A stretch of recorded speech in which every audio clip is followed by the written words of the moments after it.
Hindi kumikita ang NFA. Kung ano yung pinambili nila, ganun din ang presyo. Kaya't yung nakita ninyo yung bigas, 25 pesos. Palapit na tayo dun sa aking pangarap na mag 20 pesos. Pero dahan-dahan lang. Aabutin din natin yan. Aabutin din natin yan. Pero marami pa tayong gagawin. Pero ang dami pang nangyayari.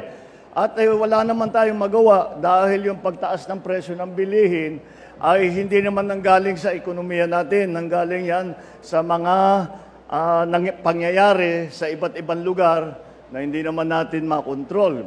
Kaya nga, kami naman bilang inyong pamahalaan ay sabi namin, kailangan, wala tayong magagawa doon sa presyuhan, tumulong na lang tayo doon sa kakayahan ng pagbili.